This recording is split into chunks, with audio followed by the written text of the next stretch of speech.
over the past 50 years, there have been Trinbagonian artists who, in our opinion, have been doing exceptional work, but because of the provocative, abnormal, and peculiar nature and content of their pieces, they have not been given the recognition and respect they deserve. Unorthodox magazine has embarked on doing a short series of video interviews, speaking to some of these artists, allowing them to speak their minds and showcase their work. I am James Hackett, founder of the Village Rock community, and with assistance from Manula Art Gallery, present to you Unorthodox Magazine's Cross Media. So I'm here speaking with Wendy Nanan about her work, and we are actually in her space for the show Independent. So did you find the culture at Tamale to affect the arts, and how did it translate into pieces? Just drawing from those examples of things that I've seen, like the Bhutan Carnival, the papier-mâché heads, art religious influences along the the temple at Ethel Street, watching images of Krishna, all of that imagery, and then later on when I became a Buddhist. But for my youth, I think it's just a very typical Trinidadian mix, melange of cultures, different cultures, things to be exposed to. But most of all, I think it's like the culture carnival, because that when you're young and you're watching those things, they make a big impression on you, and they're kind of scary, like the bookman, the bats, the sailors, everything becomes like almost dreamlike, but very menacing to a small child. So I think that creates a bigger impression on you, and the form stays with you. That's why I created. I think the show Books and Supers came out of the book.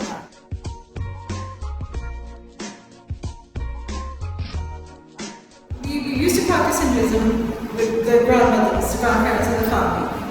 My grandmother would take me to Ethel Street Monday to worship when she worship. That is in St. James, because that's when we lived in St. James.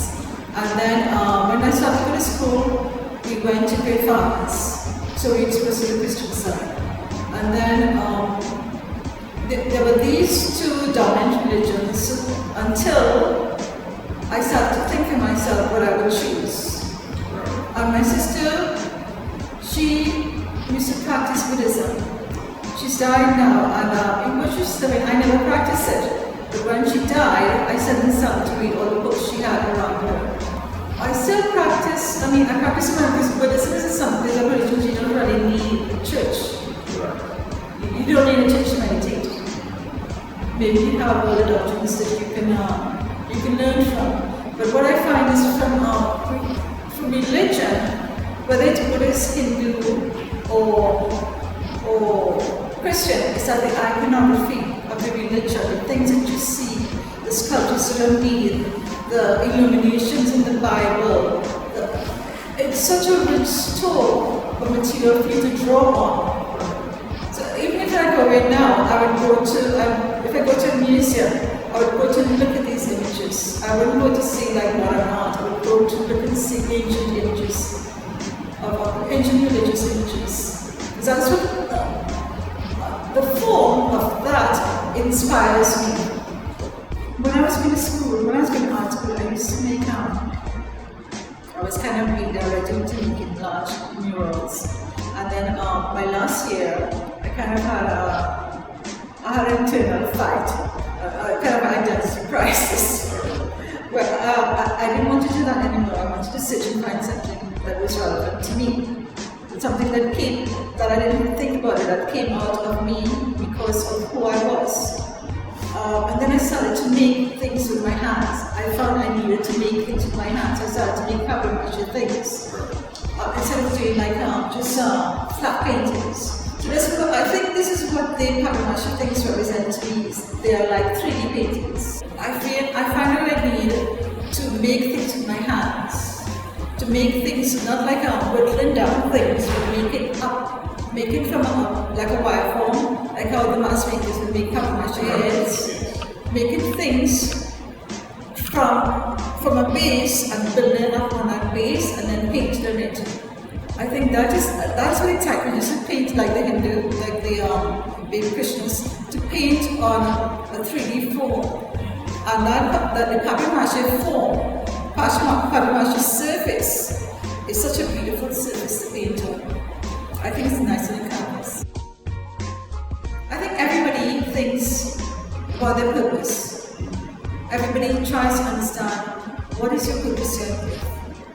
What are you doing with your life? What does life mean?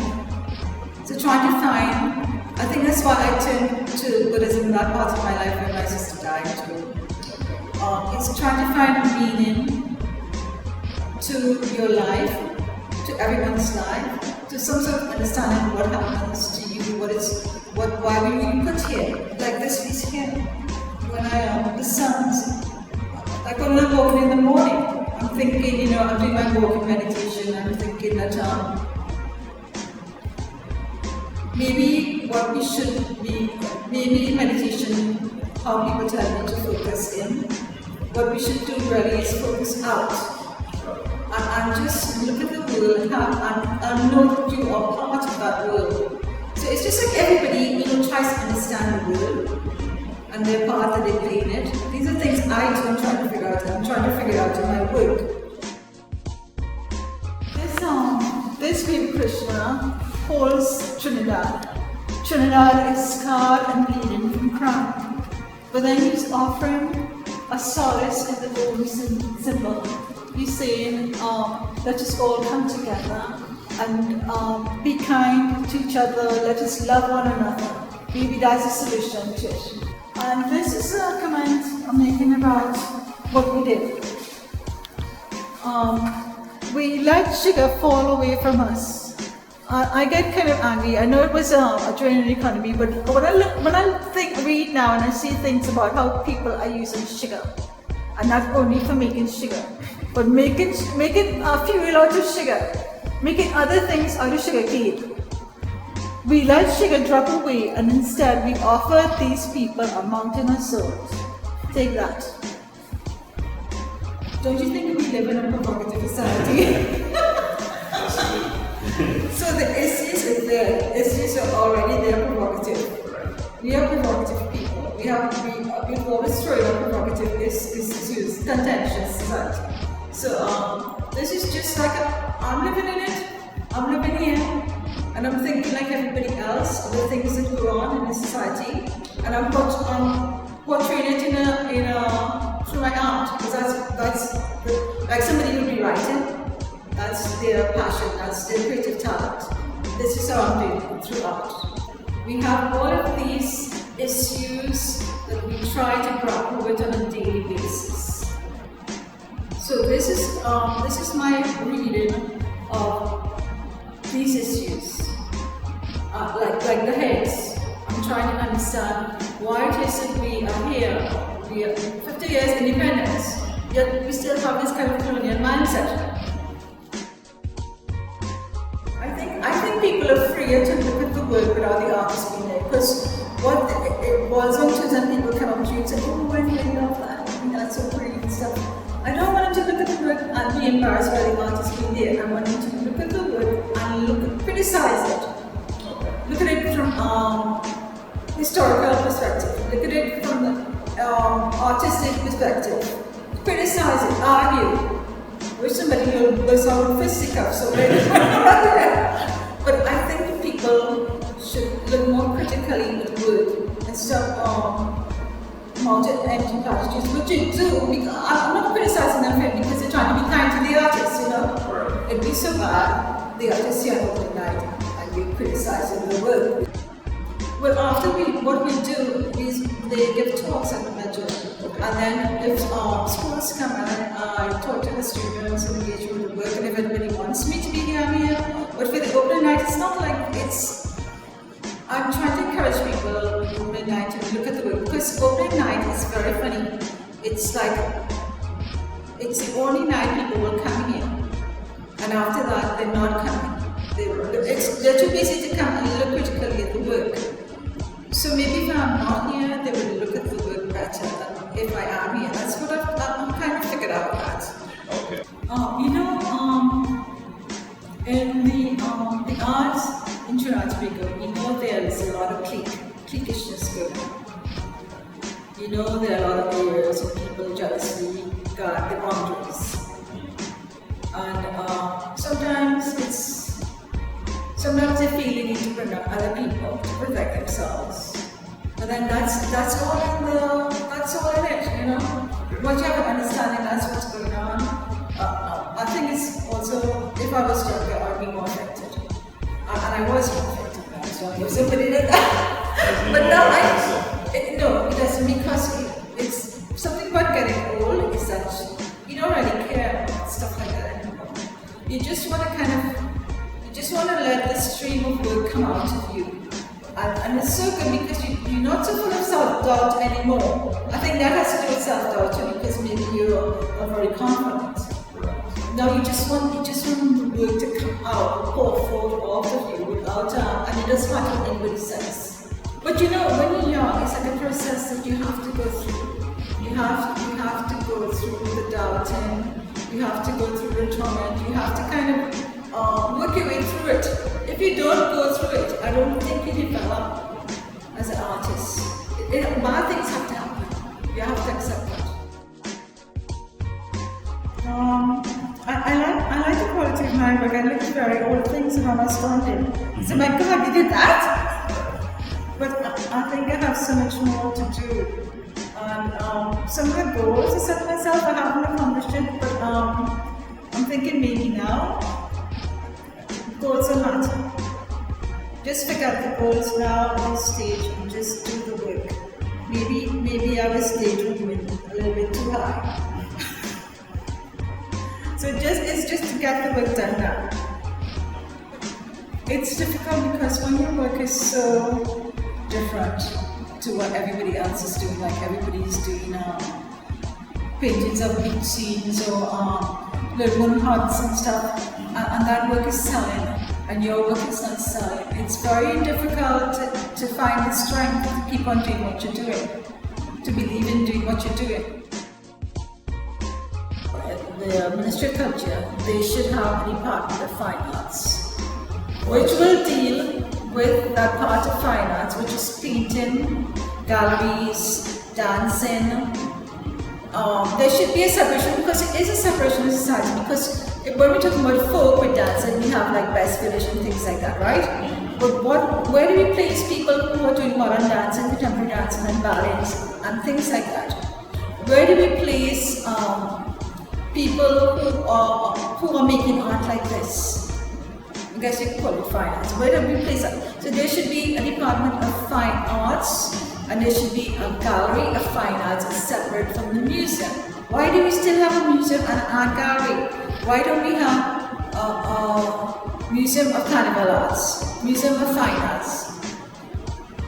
And we could have a museum of folk arts, and a museum of old tools and things like that. Why don't we have smaller little museums like that?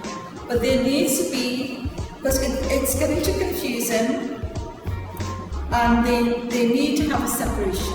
They need to have a separation of fine arts. They need to have somebody who's in charge of fine arts. I don't know the permanent church really get somebody special or whatever. And it doesn't only have to do with galleries.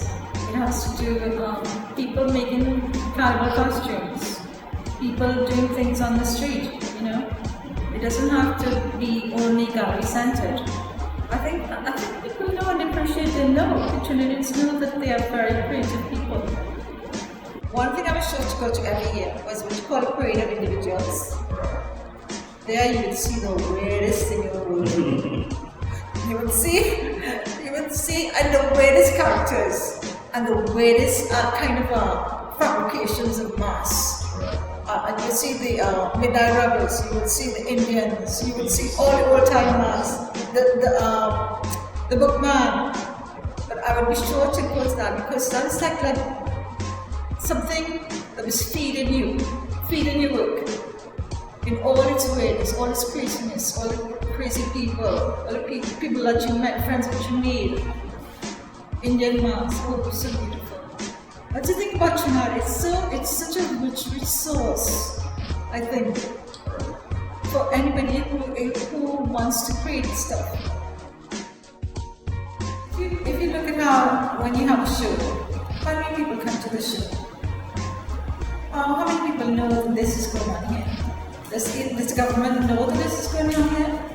Does any member of the government will they go to a show, a gallery show, or will they only spend the money on popular things like pan, calypso,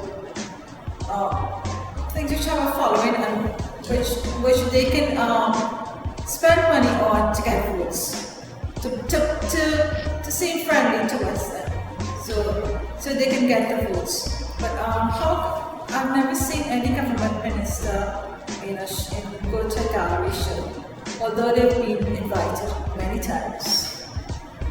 Although Mrs. Robinson, who bought some of my work, she did come to open one of my shows. She's like the exception.